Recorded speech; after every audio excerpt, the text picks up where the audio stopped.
someone explain to me why the pick-me girls aren't like just naturally falling into the arms of these like whatever type podcast guys, like the guys on the whatever podcast?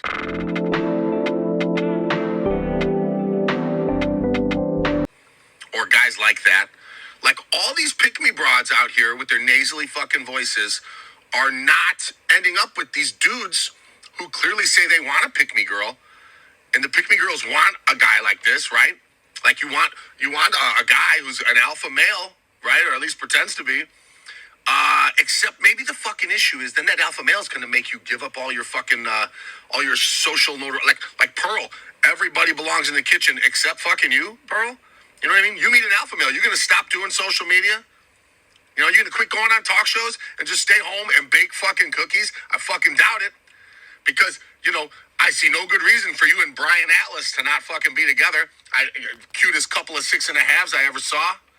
Why aren't you guys just making this thing happen? Maybe it's because you're all fucking full of shit and you don't believe your own fucking... Like, Brian wants to bang fucking Instagram models and you want to have a career. We're all out here just telling ourselves that shame on you for being hot and shame on you for having a career and shame on... No.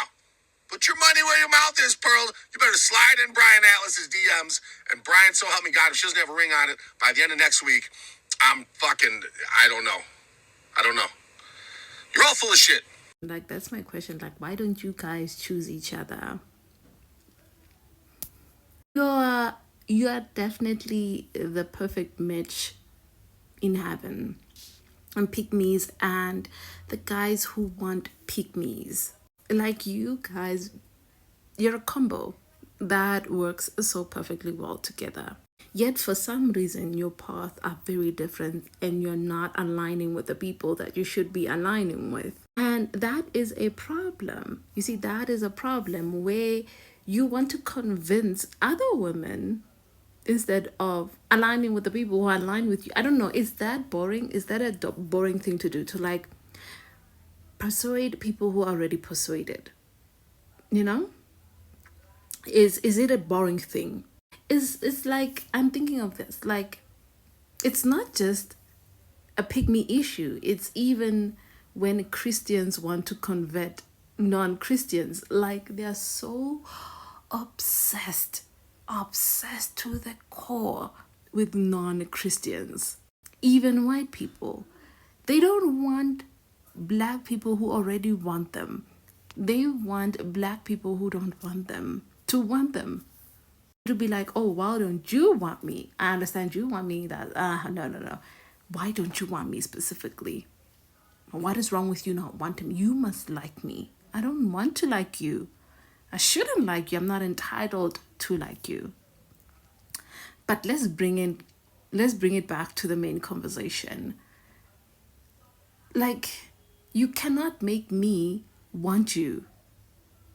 If you're not the target for me, you're not.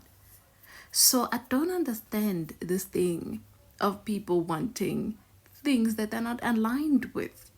You should be in your purpose. Be in your purpose. Be in the moment. Align yourself perfectly and concise with the people who are in the same diagraph as you.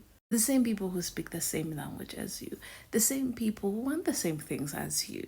It is really, really an impossible mission to convert me. It's really, really a weird thing if you really open your eyes and think about it out loud. Right? Why don't you want people like Pearl, you know? You want to convince every woman to behave that well so that it's easier for you to jump from one woman to the next. So if it's just her, then she's going to be boring. There won't be really much of a challenge. Is that it? Is that what the issue is here? No, like, really think of it. Like, is that what the issue is here?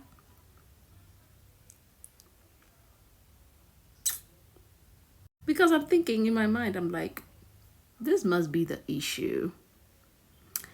And I saw other inputs from 2 other ladies and said 2 interesting facts, which I'm going to stitch. They're similar, but necessary. It's because they're not a challenge. I got a lot of dudes in my family. A lot of the things they brag about the most is putting women in their place. It's like their goal is to dominate and control. She wasn't cooking and cleaning and obeying me before, but then I put her in her place and I got her acting right. It's not a challenge if you're a pick-me. If a dude is with a pick-me, he can't claim that he did that because she was already like that when they met. But when he gets a woman who's a feminist and independent, he's able to say, hey, I put her in check. I changed her. Then it's like they feel good and they get props from their boys or whatever. Think about it. When women started to be more independent and move away from the traditional role, started teaching these men how to put them back in their place, which is something our grandfathers and our great-grandfathers didn't have to do. Those women were already in their place. They were pick-me's already. I think it's hard for them to unlearn that mentality of dominate and control. So it's like these younger generations of men, they're not used to just women entering their life and acting right. They're mentally prepared to try to put them in their place. Like I said, they want to feel like they've conquered. Sure can. Yeah, it's actually a really simple answer. The red pill dudes don't want pick-me girls. They don't want pick-me girls. They don't want a woman who will just randomly just already have a sandwich made for them, or who will already have dinner ready on the table by the time they get home. They don't want that. They want a non-pick-me woman, a non-pick-me girl, a non-subservient woman that they can break down and beat down and force into subservience. That's what they actually want. The easiest and most obvious example of this is Pearl. We all know who Pearl is. She is the type of pick-me bitch that is saying, this is what men want. This is the type of women that men want, and we need to be like this in order to treat them the way they deserve to be treated. She ain't got no ring on her finger. And she popped up 2-3 years ago by now. If the men that she is appealing to actually wanted her, they would be knocking down her door to get that ring on her finger, to marry her, and to have her be the mother of their children right now. The red pill dudes don't want pick-me girls. The red pill dudes want to take a regular woman and force her into this tiny, tiny, tiny little box. Even though there are loads of pick-me girls that have already put themselves into that tiny little box. Because having a girl put themselves in a box is not as much fun as forcing a woman into the box. There was this message I saw on the internet, I think it was YouTube, and there was this conversation that was heard.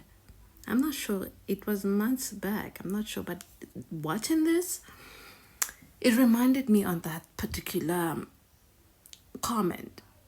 And it got lots and lots of likes from the men.